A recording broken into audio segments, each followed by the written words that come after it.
दोस्तों आज का जो वीडियो कवर करने वाले हैं हम लोग LIC का कन्यादान प्लान वर्सेस सुकन्या समृद्धि योजना।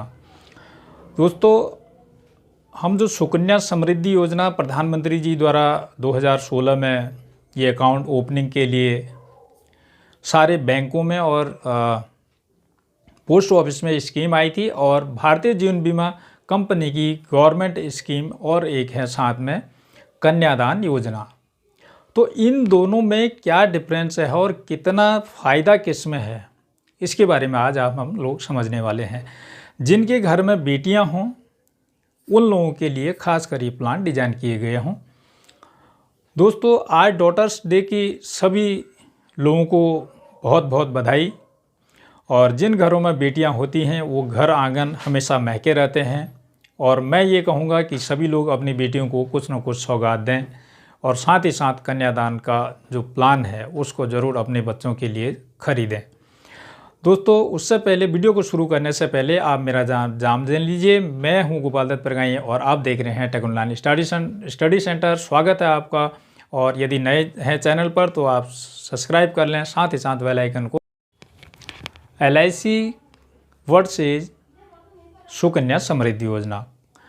कन्यादान जो प्लान है LIC का वो इतना बेहतरीन फीचर्स के साथ प्लान है, तो उसके मुकाबले हम तुलना करने वाले हैं आज गवर्नमेंट की स्कीम सुकन्या समृद्धि योजना। दोस्तों सुकन्या समृद्धि योजना 2016 में प्रधानमंत्री जी ने ये योजना चलाई थी। इसके खाते हम लोग बैंक में, पोस्ट ऑफिस में और इन जगहों में खोल सकते हैं। इस पे जो अनुमान उस समय रेट ऑफ इंटरेस्ट था 2016 में जब खाते खुले थे उस समय 8.5% के नियर अबाउट था। आज की और कम से कम 1,000 रुपये सालाना का हम खाता खोल सकते थे। मैक्सिमम उसका खाता खोल सकते थे हम लोग 1.5 लाख रुपये तक का पर एनुअल। आज की डेट में 2021 में वो 250 रुपये मिनिमम प्रति ईयर के हिसाब से हम खाता खोल सकते हैं और मैक्सिमम रेंज वही 1.5 लाख रुपया रखी गई है। अब इसमें जो रेट ऑफ इंटरेस्ट है दोस्तों इसमें 6.5% हो गया है, 6.67 के नियर अबाउट है। और इस पे जो रेट इंटरेस्ट लगता है वो कंपाउंड इंटरेस्ट रखता है। आप लोगों में से बहुत सारे लोग जानते भी होंगे कंपाउंड इंटरेस्ट क्या होता है और कुछ हो सकता है ना भी जानते हों, और नहीं जानते हैं तो आप कमेंट सेक्शन में जा कर के कमेंट कर सकते हैं कि कंपाउंड इंटरेस्ट कैसे निकलता है। उसकी पूरी जो लिस्ट है मैं आप लोगों को शेयर कर दूंगा। दोस्तों यहाँ पर अब बात करते हैं कि इसमें कितने साल तक के बच्चों की एज तक का ये खाता खुल सकता है। सुकन्या समृद्धि योजना में हम लोग केवल और केवल कन्याओं का खाता खोल सकते हैं। अब ये लेकर के 10 साल तक की कन्याओं का हम लोग यहाँ पर खाता खोल सकते हैं।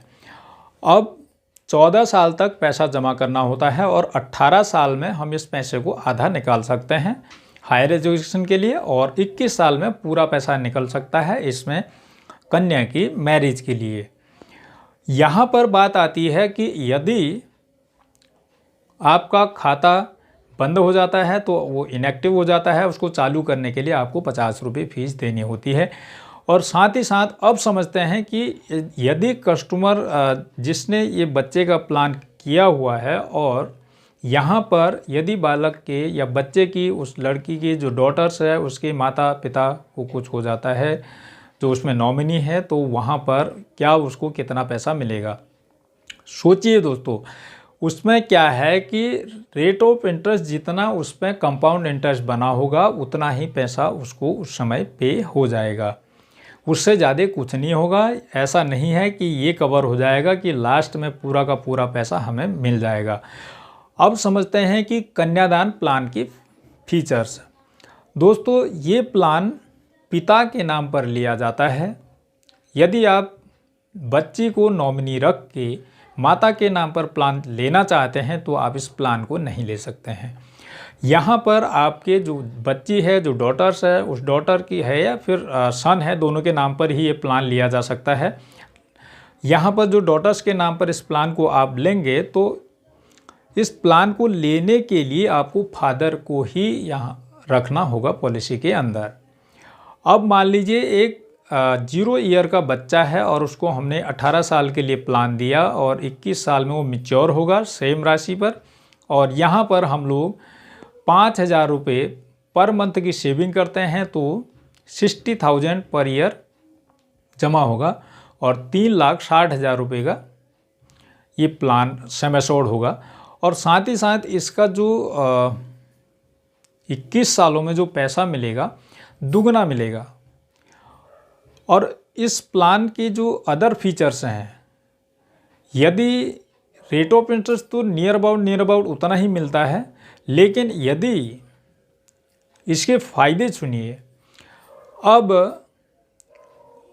प्लान को लेने के 1 या 2 या 3 या 4 या कभी भी मिस हैपनिंग केस हो जाता है तो उस मिस हैपनिंग केस में क्या होगा, क्वेश्चन मार्क, क्या होगा, कैसे होगा उस बच्चे का लालन पालन, उसके लिए जो सपने उसके पिता ने संजोए थे क्या होगा उन सपनों का, कैसे सरवाइव करेगा और कैसे उसका लालन पालन होगा, कैसे उसकी एजुकेशन होगी, कैसे उसकी शादी होगी, कौन देखने वाला है। दोस्तों, जब किसी घर में ऐसी सिचुएशन आ जाती है तो बहुत ज़्यादा दुखों का पहाड़ टूटता है। उस चीज़ को कवर करता है हमारा इंश्योरेंस। अब यहाँ पर यही इंश्योरेंस जो है ये काम करेगा कि हमारा जो पेन है, जो पैसा होता है ना, एक पल के लिए थोड़ा सा पेन को रिलीफ कर देता है, उस पेन को कम कर देता है। यहाँ हम जानते हैं कि यदि हमने ये प्लान लिया है 18 साल पे करने के बाद 21 साल में हमने सपना देखा था, उस कस्टमर ने जो सपना देखा था उसका क्या होगा यदि कुछ मिसहैपनिंग केस हो गया तो। दोस्तों, नंबर 1 इसका फ़ायदा, यहाँ पर जितने का भी सम एश्योर्ड लिया है 1 लाख 2 लाख 20 लाख 50 लाख जितने का भी आपने सम एश्योर्ड लिया हुआ है वो पूरा का पूरा सम एश्योर्ड का पैसा एज ए टाइम कस्टमर के को रिटर्न हो जाएगा। और साथ ही साथ रिमेनिंग पीरियड में, बचे हुए पीरियड में सम एश्योर्ड का 10% अगले बचे हुए सालों तक, जब तक पॉलिसी मैच्योर नहीं हो जाती तब तक पूरा बच्चे की एजुकेशन लालन पालन के लिए पैसा मिलेगा।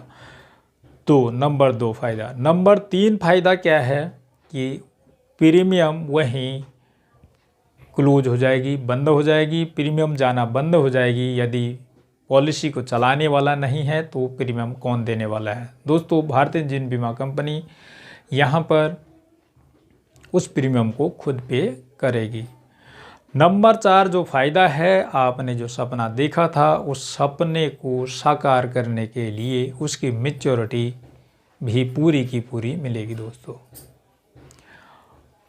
दोस्तों, आप एज्यूम करिए कि कहाँ फ़ायदा है, आप खुद कैलकुलेट करें।